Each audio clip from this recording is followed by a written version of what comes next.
Pemirsa, selama 24 menit ke depan kami menghadirkan berbagai kisah inspiratif dalam keberagaman budaya. Saya Agnes Nambela, inilah Bingkai Sumatera. Aksi pelestarian lingkungan dapat dilakukan dengan berbagai cara, salah satunya lewat karya seni. Melalui lagu The Ice, Rani Jambak, seniman muda Kota Medan menyuarakan keresahannya terhadap kekejaman yang sering dilakukan manusia pada satwa, terutama orangutan.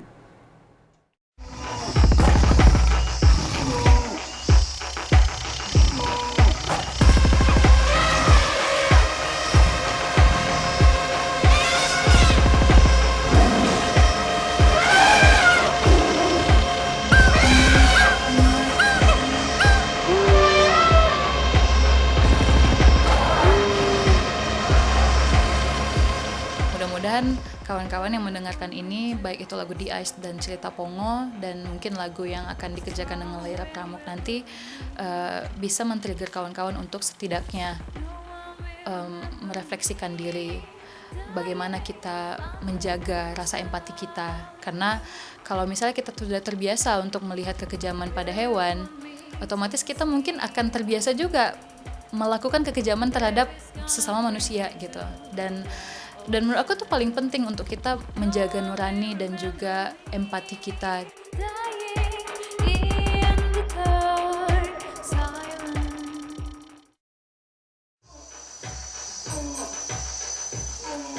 Lewat musik, Rani Jambak mengekspresikan kepeduliannya pada lingkungan. Bulan Agustus lalu, musisi muda Kota Medan ini merilis lagu terbarunya berjudul The Ice. Lagu ini masih menjadi bagian kampanye For My Nature yang ia buat tahun 2018. The Ice ia ciptakan sebagai ungkapan marah dan sedih yang ia rasakan terhadap kekejaman manusia pada satwa, khususnya orangutan. Perempuan kelahiran 29 Maret 1992 ini ingin lagu The Ice menjadi refleksi akan empati dan nurani manusia terhadap hewan.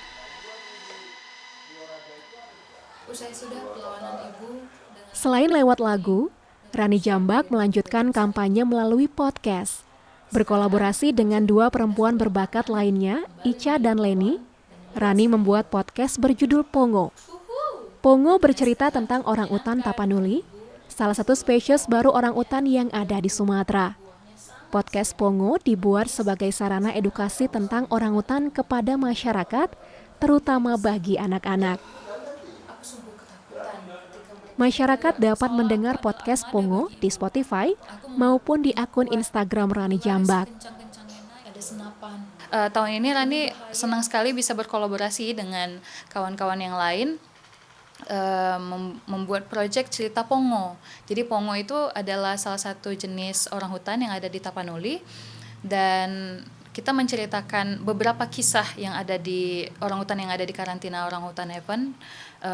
Kita menuangkan cerita Pongo, cerita bersambung Pongo yang dituliskan oleh Anissa Humaira, dan juga covernya didesain oleh Leni, dan kita menceritakannya itu dalam bentuk podcast. Jadi bercerita dengan audio saja, yang menurut Rani itu akan men-trigger kawan-kawan untuk bisa mengimajinasi. Jadi cerita bersambung Pongo sekarang masih berlanjut. Insya Allah kita akan selesai di episode ke-6.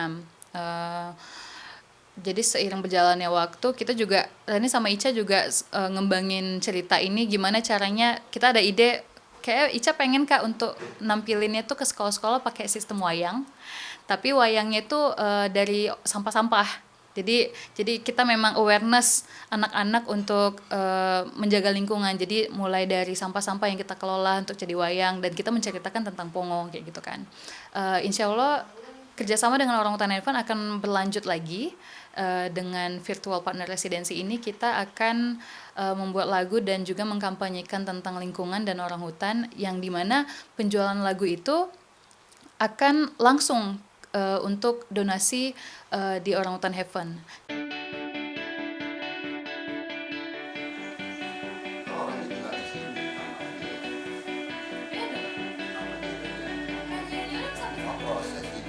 Rani yang merupakan Master Industri Kreatif dari Universitas Macquarie, Australia, ingin karya yang ia buat menjadi identitas dirinya. Ia bersyukur karena selama ini mendapat dukungan dari keluarga. Ayahnya Eri Chan bangga karena Rani mampu menginspirasi lewat musik yang ia buat. Sepanjang dia berbuat baik, kami sekeluarga mendukung. Dan sebenarnya dia tidak lari dari jalurnya. Ya, dari keturunan memang banyak berdarah seni. Nah, dari sepupu, dari kakeknya malah udah ada darah seni yang masuk ke tubuh mereka gitu.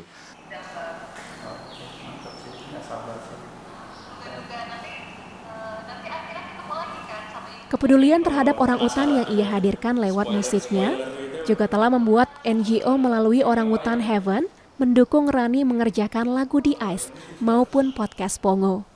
Kerjasama ini menjadi cara edukasi baru melestarikan orangutan yang dilakukan bersama antara NGO dengan seniman. Setelah kita ketemu dan coba mensinergikan lah gitu ya proyek-proyek yang kita jalankan itu, ya akhirnya kita merasa bahwa wah ini cocok nih, di satu sisi kita mau mengedukasi orang untuk supaya bisa menjaga hutan, menyelamatkan orangutan juga gitu, dan kita butuh penyuara-penyuara yang ya mungkin untuk dunia konservasi sebenarnya masih tidak terlalu banyak gitu yang memanfaatkan seni musik gitu sebagai penyuara ininya ya, jadi penyuara pesan. Jadi kenapa nggak kita coba gitu ya. Jadi kita mau mengedukasi dari hal yang berbeda gitu aja sih. Jadi semoga sih dengan model seperti ini gitu bisa sampai ke masyarakat dengan baik gitu ya, diterima dengan baik kayak gitu sih.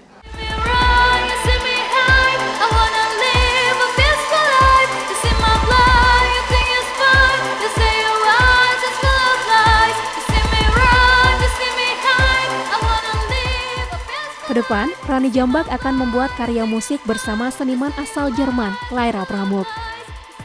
Kolaborasi ini menjadi rangkaian aksi pelestarian orangutan yang Rani lakukan bersama Orangutan Heaven. Rani berharap karya-karyanya kali ini dapat membangun kesadaran masyarakat untuk peduli pada orangutan dan satwa lainnya.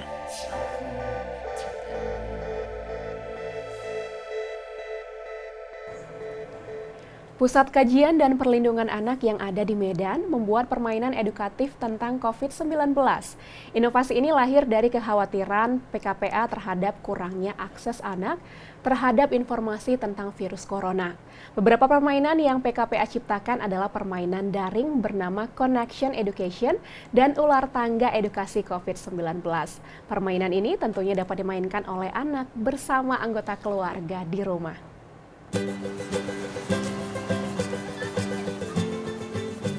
Melihat sedikitnya informasi tentang virus corona yang memadai bagi anak-anak, PKPA atau Pusat Kajian dan Perlindungan Anak membuat permainan edukatif yang dapat membantu anak memahami penyakit COVID-19 dengan cara yang menarik. Salah satunya adalah permainan daring bernama Connection Education. Permainan ini hampir sama seperti kuis cerdas cermat, di mana kuis yang disediakan berisi berbagai pertanyaan seputar COVID-19.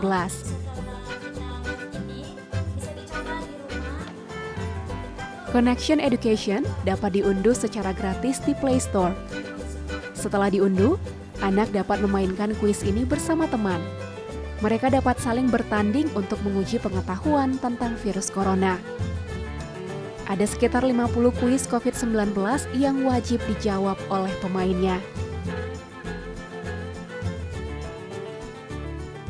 Jadi PKP itu sebelumnya udah bikin riset, Kak. Jadi riset tentang bagaimana sih anak-anak ini mendapatkan informasi tentang COVID-19.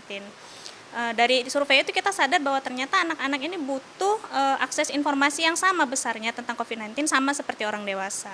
Tapi sayangnya kalau kita lihat informasi yang beredar saat ini itu dikemas dengan bahasanya orang dewasa, medianya juga menggunakan media orang dewasa gitu. Nah jadi anak-anak ini nggak dapat informasi yang mumpuni gitu. Makanya terus PKPA bikin nih, apa ya kira-kira media yang kira-kira bisa deket sama anak-anak. Karena ini eranya milenial, makanya kita bikin satu game COVID-19 Education. Jadi memang game itu dia kuis-kuis. Sasaran kita karena anak-anak yang bosan baca buku, anak-anak yang bosan di rumah aja mungkin bisa mengalihkan perhatiannya dengan main game gitu, game online COVID-19.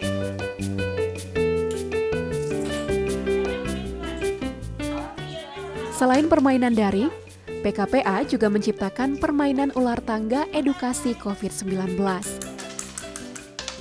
Pada ular tangga edukasi ini, anak-anak bermain sambil belajar. Ada informasi tentang COVID-19 di setiap kolomnya.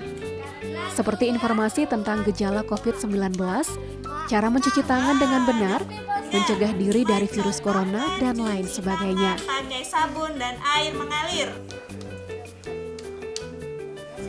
Untuk itu, PKPA menyarankan agar permainan ini dimainkan bersama orang dewasa yang dapat membantu menjelaskan informasi seputar COVID-19 kepada anak.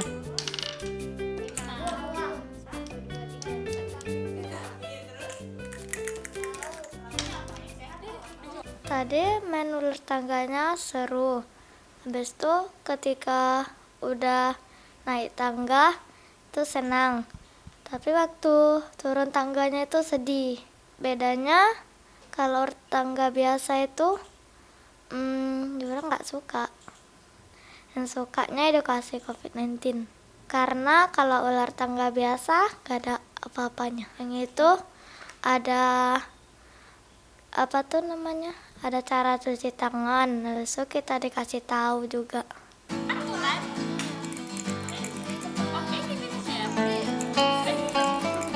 Ada sekitar 5.000 ular tangga yang akan dibagikan secara gratis kepada anak-anak dampingan PKPA di 5 provinsi di Indonesia, yaitu Sumatera Utara, Sumatera Barat, Yogyakarta, Nusa Tenggara Barat, dan Nusa Tenggara Timur. PKPA berharap permainan-permainan ini dapat menemani anak-anak selama beraktivitas di rumah, sekaligus mengedukasi mereka agar tercegah dari virus corona.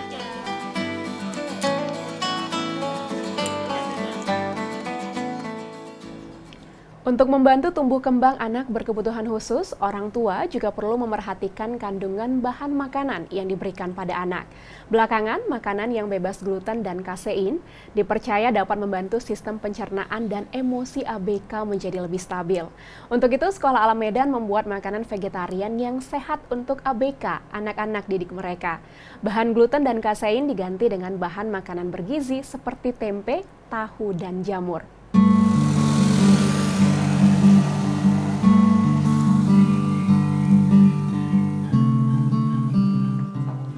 Makanan yang bebas gluten dan kasein dapat membantu tumbuh kembang ABK menjadi lebih baik.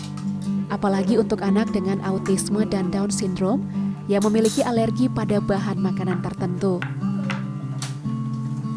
Oleh karena itu, Sekolah Alam Medan yang fokus mendidik anak berkebutuhan khusus membuat makanan vegetarian yang sehat untuk ABK. Produk makanan yang mereka buat diberi nama My Mama Kitchen. Tepung terigu yang mengandung gluten dan kasein yang terdapat pada susu diganti dengan tepung mokaf atau singkong, tepung beras, tepung tapioka, tempe, tahu, dan jamur. Makanan free gluten dan kasein membantu ABK untuk berkomunikasi dengan lebih baik, meningkatkan konsentrasi, dan melancarkan sistem pencernaan. Hal ini juga akan berdampak baik pada proses belajar ABK.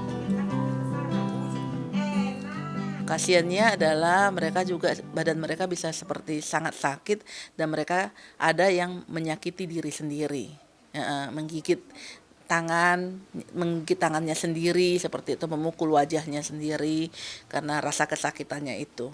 Dan mereka nggak ngerti bahwa itu nggak boleh dimakan. Jadi memang adalah tugas kita sebagai orang tua untuk memahami apa yang mereka boleh makan, apa yang mereka nggak boleh. Jadi usahakan selalu pada saat memberi makan anak kita lihat ingredientsnya apa aja. Usahakan jauhkan dari pengawet, dari pemanis, ya apalagi pemanis buatan, ya susu dan olahannya juga dijauhkan, gluten dan sebagainya yang Dan juga ada beberapa anak yang punya alergi-alergi khusus, itu juga harus diperhatikan.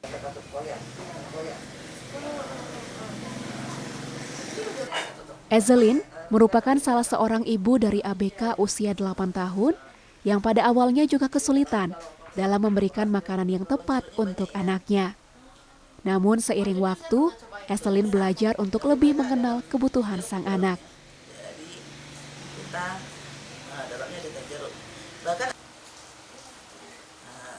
Saya pernah coba segala macam. Namanya kalau orang bilang gini, saya coba gini, coba gini. Terakhir saya sempat mencoba diet keto, tapi mungkin karena tata caranya kurang tepat, dia kekurangan gizi. Jadi akhirnya saya mengambil, saya kasih bebas makan. Tapi akhirnya setelah saya kasih coba ini free gluten, saya merasa ada perubahan di dalam emosinya. Dia tidak terlalu suka marah-marah, mungkin karena free gluten baik untuk pencernaan kan. Dari situ saya merasa oke. Selain pendidikan dan pelatihan keterampilan, orang tua juga harus memberikan perhatian khusus pada makanan yang dikonsumsi oleh ABK. Orang tua dapat mencoba dan berkreasi sendiri di rumah untuk membuat makanan yang sehat dan lezat untuk sang buah hati.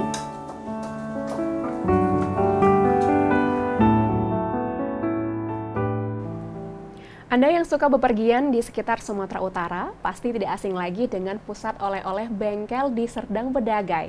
Sempat menjadi tujuan wisata kuliner, kini para pengusaha di Pasar Bengkel Dodol, Desa Bengkel, Kecamatan Perbaungan harus berjuang untuk bisa bertahan dan melestarikan warisan budaya kuliner di daerah mereka. Apalagi di tengah kondisi pandemi seperti saat ini. Kita lihat Pasar Bengkel kini.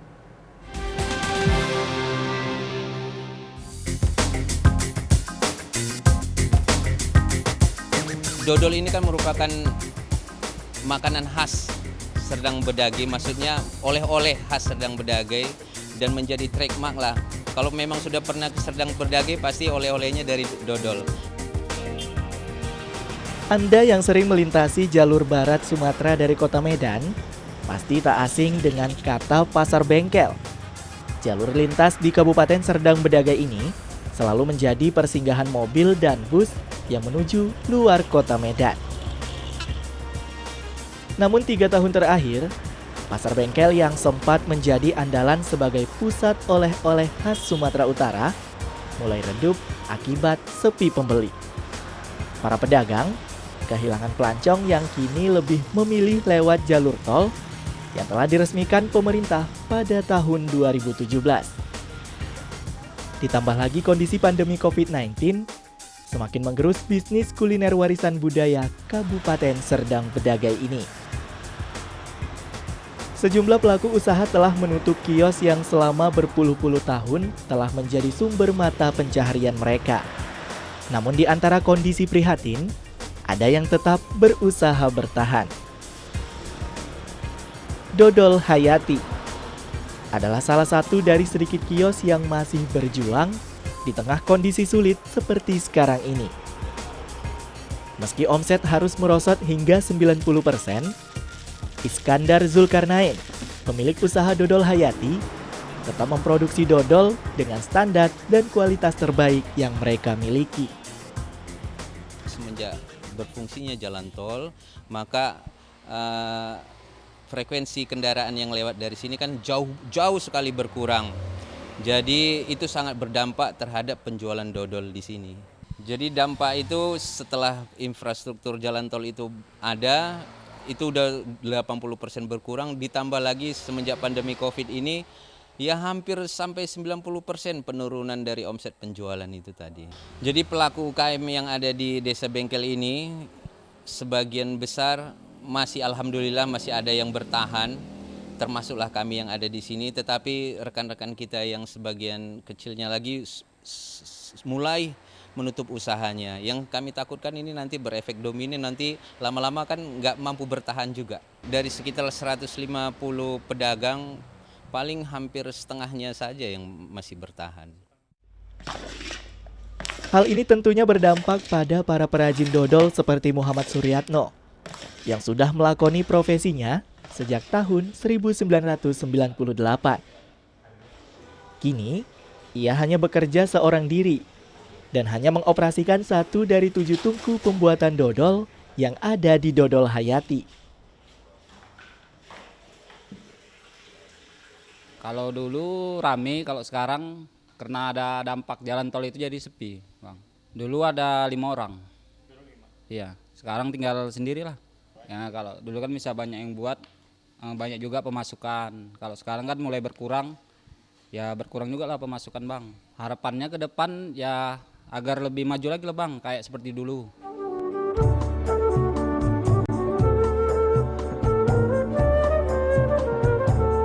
Meski begitu, Iskandar yang merupakan generasi kedua penerus usaha Dodol Hayati bertekad akan tetap mempertahankan bisnis yang sekaligus menjadi warisan budaya Serdang Bedagai ini. Bersama dengan keluarga, ia melakukan sejumlah inovasi jemput bola. Misalnya, memasarkan dodol tradisional ini melalui media sosial. Zul juga mempercantik kemasan agar menambah nilai jual produk mereka. Jadi kami di sini sebagai pengusaha Dodol Hayati, kami pribadi juga bercita-cita untuk menjaga warisan budaya ini apapun caranya, dan kami sudah mulai terus berusaha mulai dari reklame lah bahasanya untuk di sosial media, dan juga memperbaiki mutu, kemasan, dan membangun jaringan-jaringan usaha itu tadi. Jadi kalau kami sebagai pengusaha di Desa Bengkel ini memang memohon perhatian penuh lah dari pemerintah. Karena saya berharap bengkel itu tidak hanya sekadar pusat kuliner oleh-oleh khususnya dodol, tetapi bagaimana Desa Bengkel itu mempunyai nilai jual, tidak hanya dodol tetapi mempunyai destinasi wisata yang bisa bersanding nanti dengan dodol itu untuk menarik pengunjung kembali menghidupkan suasana bengkel ini.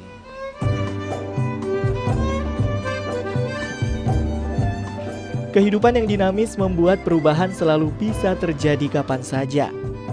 Pelaku usaha oleh-oleh khas di Pasar Bengkel Serdang Bedagai harus siap sedia menghadapi perubahan jika ingin tetap dikenal dan diminati orang.